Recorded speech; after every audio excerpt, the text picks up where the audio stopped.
Welcome back to the show. I'm so excited for my conversation today. David, would love to have you start off by telling us who you are and what you do in the events industry. Thank you. I'm so excited to be here and chat about my favorite topic. My name is David Petro. I am the founder of Celebrity Capital. What we do is a sponsorship agency that leverages celebrity talent for revenue generation. So, to break that down even more so, we teach people to stop spending money on celebrities and start building money from them. So that is our big pitch. That is how we help agencies and event planners grow is by stop using celebrity as a line item and a budget item and start making money from them and building your brand.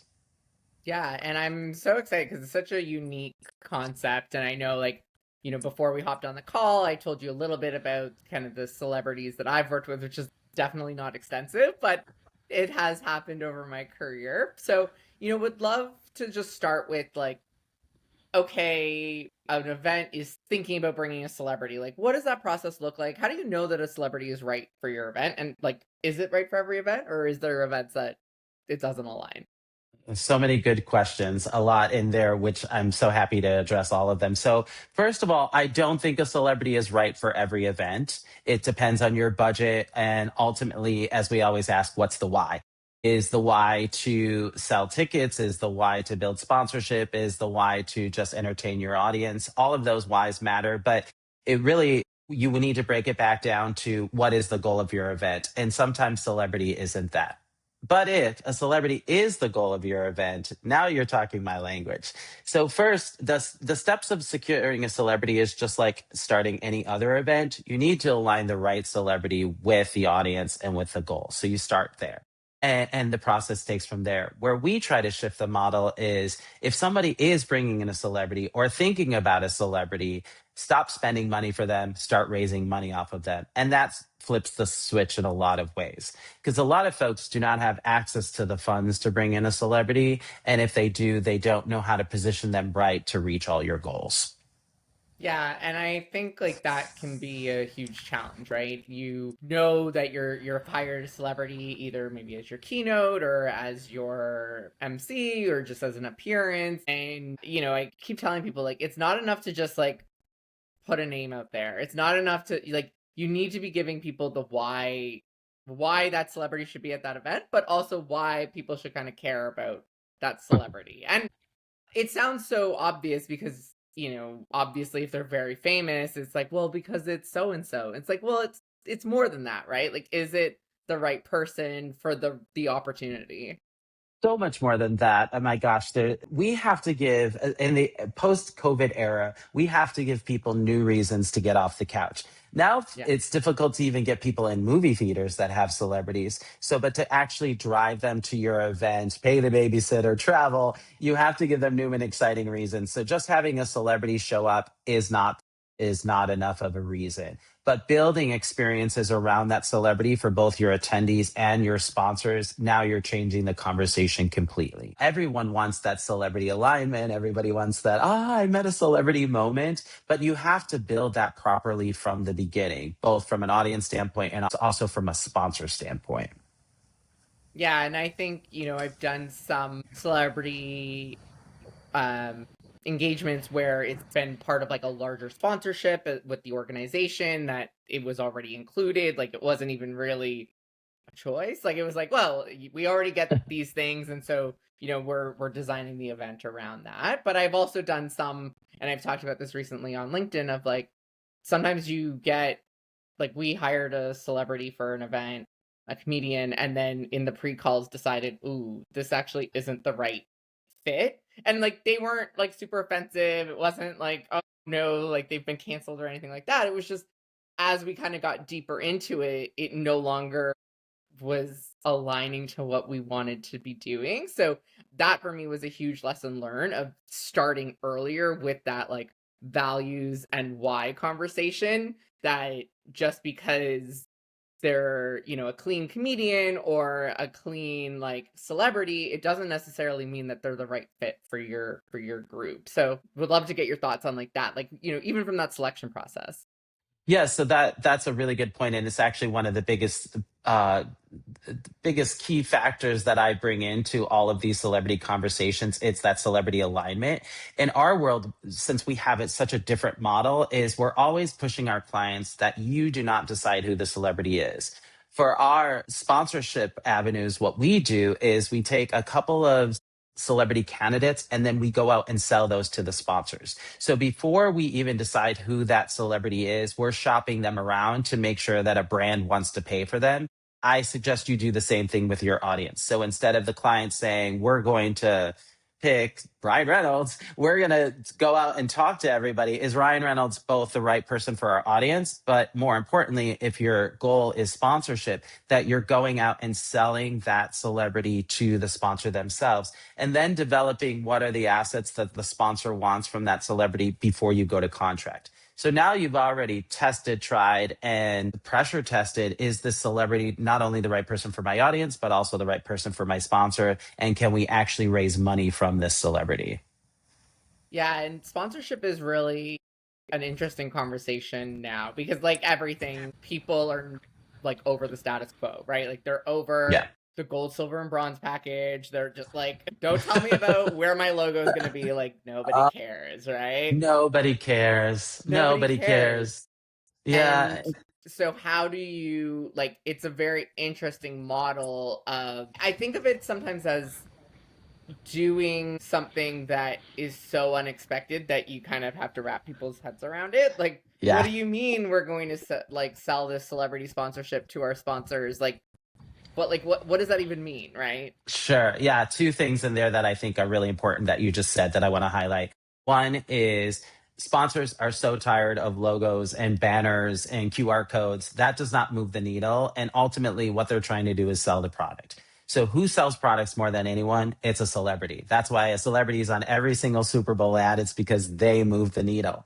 Also, the model of just using a celebrity to sell tickets, that model doesn't work anymore either because to pay for a celebrity that's actually going to have some audience appeal, you're talking six, seven figures. So the ticket model doesn't work and the logo model doesn't work. What does work is using a celebrity as a brand endorsement, creating community around them, creating exclusive VIP experiences that you couldn't get otherwise without the celebrity. And so instead of sending a vendor booth or selling a QR code on a lanyard, now you're saying you could have this meet and greet experience with 20 people with Simone Biles. You can have your product placement all over the stage while this celebrity's on stage. You can have your brand all over the green room. You can have a live podcast with that celebrity. And where else could you get that opportunity but at that live event at, frankly, a discounted price because other people are already helping pay that fee. So it is a completely different model. And like you said, sponsors are so over the cookie cutter offerings,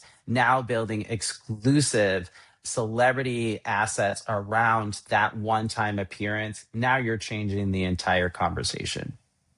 Yeah, and like the bell just went off when you said that the celebrities are the endorsement, right? You think so Thousand much, percent. yeah, which is not a way that I would have thought about it because I'm coming at it from the planner side of having this celebrity. It makes the event feel more exclusive, is more entertaining. Like, if you have a name that people recognize, it's the surprise and delight of with this in my experience when like hockey player has come through an event and people weren't expecting it and that like that moment but in it and it's really funny that you mentioned Ryan Reynolds specifically because right now he has a partnership. I mean, he has a partnership with everybody at Tim Hortons right now, as you know, I'm based in Canada. He's got the Ryan Reynolds donut and my husband literally said to me on the way home today, he's like, what's a Ryan Reynolds donut? Like, what does that even mean? And I'm like, I don't know. It sounds better than the scrambled egg bowl that he had 6 months ago with them. And apparently, I mean, according to the press release, that the scrambled egg bowl was such a success, they had to do something else with him, right? And so now they have this maple glazed donut, which I'm not a big maple fan, but at least doesn't sound as bad as the scrambled egg bowl. Anyways, but it's funny that you should like say that because him specifically is selling that donut. And when Justin Bieber did the Timbits, like all of a sudden everybody was buying. I mean, we all buy Timbits all the time, but like all of a sudden everybody wanted the Bieber, like, Tim Hortons thing because it was exclusive, it was kitschy, it was nostalgic, right? And so using the celebrity in that way, like, what does Ryan Reynolds know about maple glazed donuts? I don't know, but, like, are people gonna buy them because they're gonna see his face? And I'll say, like, I saw his poster as I was driving by, and I'm like, oh, what's he promote? Like, what is he doing at Tim Hortons again, right? So it is very interesting to, instead of thinking of it as just like the element of an event, like as the keynote or the MC or, just the meet and greet, what are they representing while they're there? Yes. So, in my mind, of course, all the thought bubbles are going off immediately. So, where I would flip the script here is if you want Ryan Reynolds at your event and it aligns for the audience, you're immediately going to Tim Horton and saying, I'm not paying for Ryan Reynolds, you're paying for Ryan Reynolds. Yeah. And this is an extension of your marketing campaign, bringing it to my live event. And so, instead of being a title sponsor, you are a Ryan Reynolds sponsor for this event who you already have a brand relationship with. So, we're just extending that marketing campaign, and here's a moment where you're not paying for it, a brand is paying for it, and everyone benefits from Ryan Reynolds. And when you're selling tickets or you're trying to get a sponsor, if you're saying, hey, buy a ticket to my event, or instead you say, meet Ryan Reynolds at a meet and greet, which email's going to get open? which Yeah. which social media post are they going to click on? So that is that shift right there where you're leveraging that celebrity for your benefit. And one of the big things that we always say is when you're picking your celebrities, make sure they have existing brand deals, like the Ryan Reynolds point, where obviously he has so many brand deals in his own product line. So you can cut off the who are we going to go to as sponsors? You're going immediately to those existing brand partnerships to build an extension of the work they're already doing.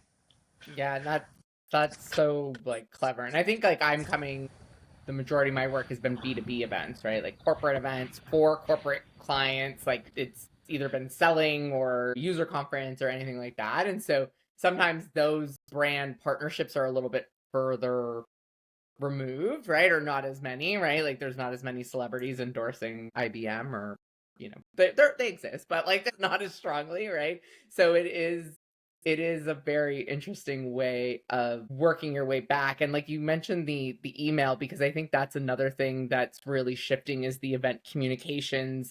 And also, like, I think early bird pricing is dead. Like I think, again, like, Thousand percent. the new podcast is going to be called Nobody Cares. Like nobody cares about saving $20. Like maybe if it's a B2C event and you're selling it to individuals where that discount is coming out of their pocket, but like on a big conference to someone who's expensing it anyways, probably already has the budget for it. Like, is it really that exciting for them to save some money? Probably not, because it's not their money anyways, right?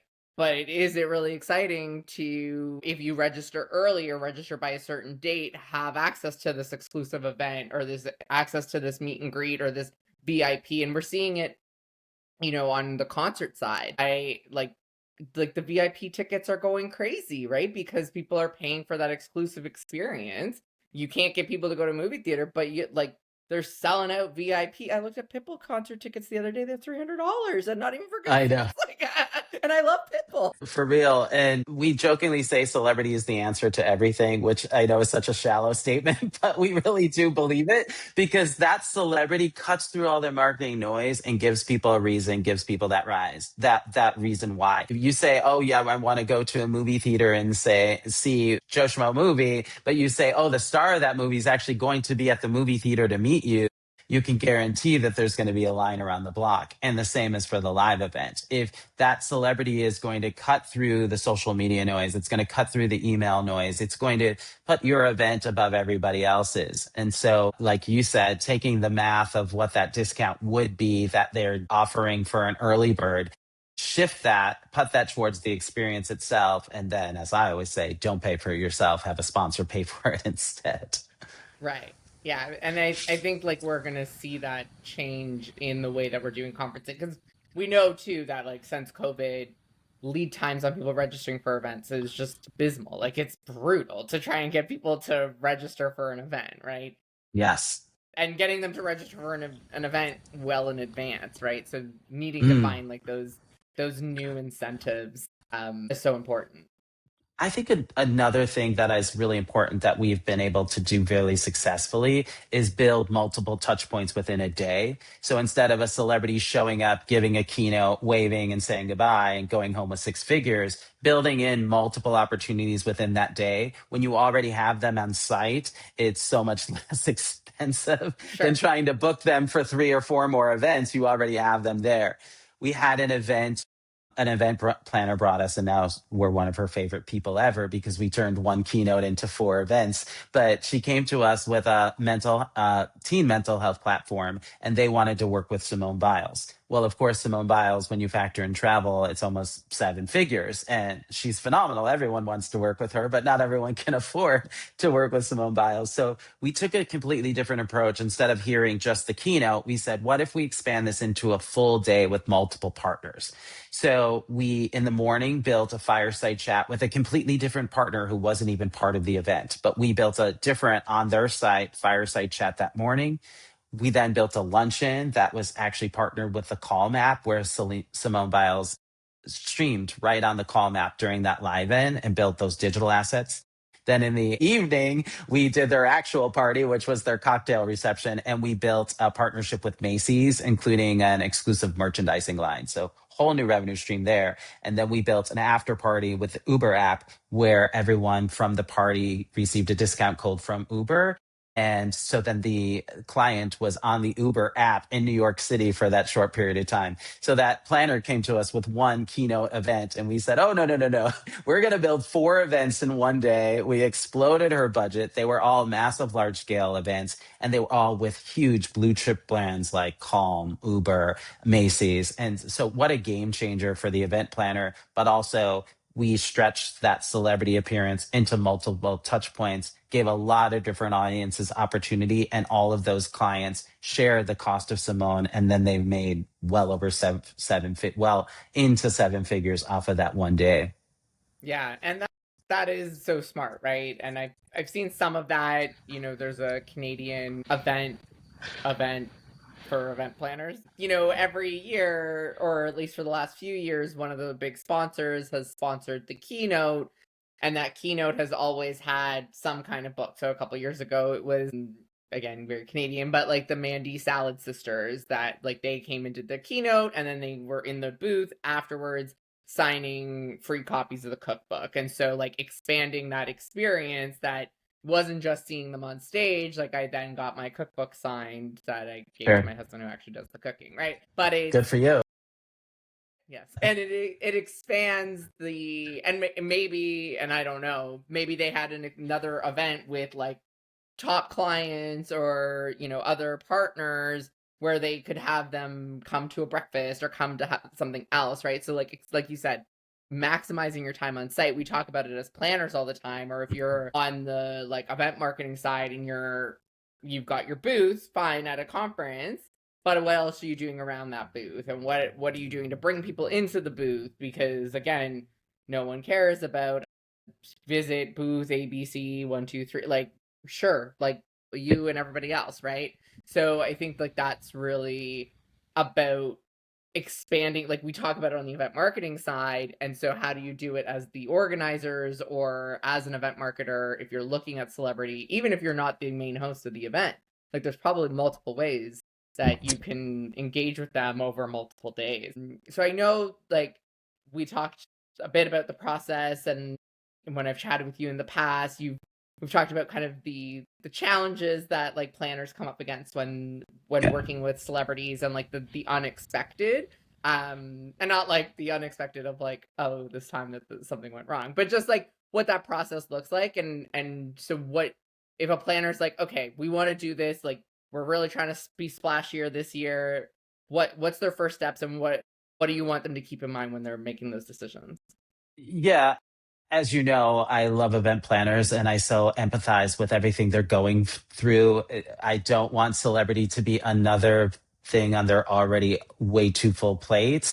And celebrity can be a headache. And so, what I'm saying is, let's flip the script here and let's use celebrity to solve your problems. So, instead of saying, oh, I'm going to bring in the celebrity and it's going to be a lot of extra work that I have to manage, let's line out what are our challenges, what are our issues, and how can that celebrity solve those problems. So reverse engineering your solutions. So what I would say is, instead of, if you are in charge of sponsorship, let me go that direction first. If you're in charge of sponsorship, instead of, as we keep saying, selling logos, selling banners, let's use this as a new way to change the conversation. From an event marketing standpoint, obviously this is a game changer. If you have that celebrity, let's start using it to change the communication, both the actual message itself, but also the channels. You now have fan sites and different social media, different brand partners, different audiences, and it provides legitimacy for your event. So changing your email, your event marketing communication by leveraging the celebrity. And the biggest piece, the biggest challenge that you'll come across is time. I know a lot of people don't have time for these events, and it's a really last minute moment that you have to pull together quickly, but you will run into challenges around the marketing approvals. Your celebrities, as you know, are huge brands. They have huge teams, big folks. So as big as if you were to go to a corporation that's making millions and millions of dollars, so are these celebrities. So the marketing approvals will take your longest period of time. You can pick a celebrity quickly. If you have good contacts and good access, you can contract quickly, pay quickly, but you will run into at least 2 weeks to 3 weeks of trying to get your marketing materials approved, which means your images on your website, your images on your social, your email communication. You really want to work with a pro so that they can help you push all those things forward. You have to know that when you're working with, say, an agent or a talent booker or a talent manager, their job is to get the most amount of money for the least amount of work. That is truly what their job is to do. They need to, for their artists, they need to make sure that they're getting the least amount of requests, the least amount of time on stage and off stage for the most amount of money. They're not there to negotiate for you. They're there to negotiate for the artist. So working with someone who really knows how to negotiate artist contracts, that works with a lot of different artists, that purchases a lot of events so that you have talent buying power. Those are a lot of ways that you can shift the conversation in your favor.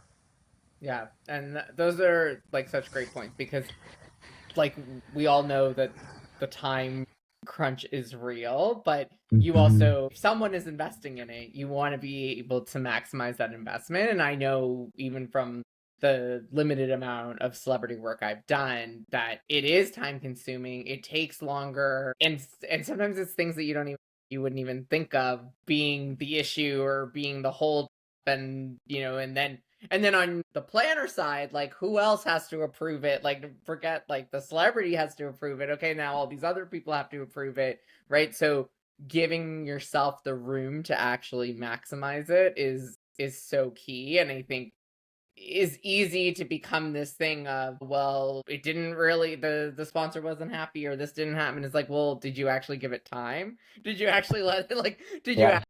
like, did people actually know it was happening, or did you just like basically have time for one tweet and that's it? Yeah, and as we know, event planners are so meticulous with details. You are now dealing in a different world of details and human factor. And so you may have everything sewn up from the event standpoint, the venue standpoint, the catering standpoint, the vendors, you have all that piece, but now you're bringing in a whole completely foreign element. So you really do need someone who knows this world inside and out so they can say, oh no, I know you planned that green room for the celebrity, but that's not going to work. So let's fix it now before they come on site and you have to turn your whole event upside down.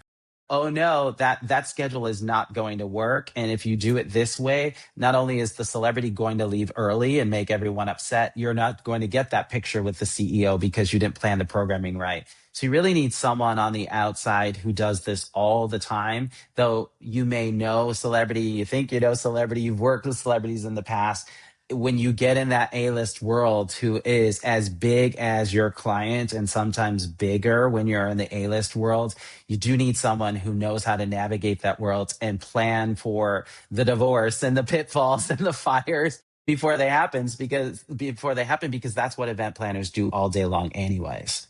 Yeah.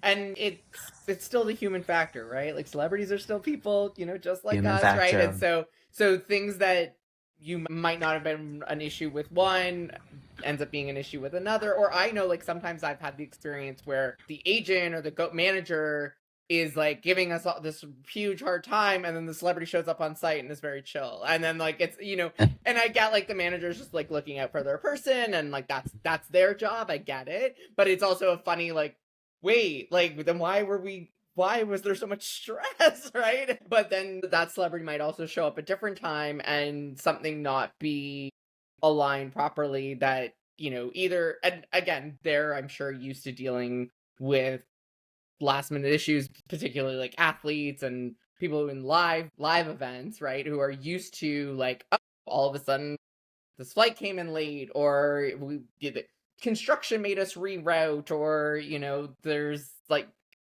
different security needs, or something has happened like that, need to adjust, right? Yes.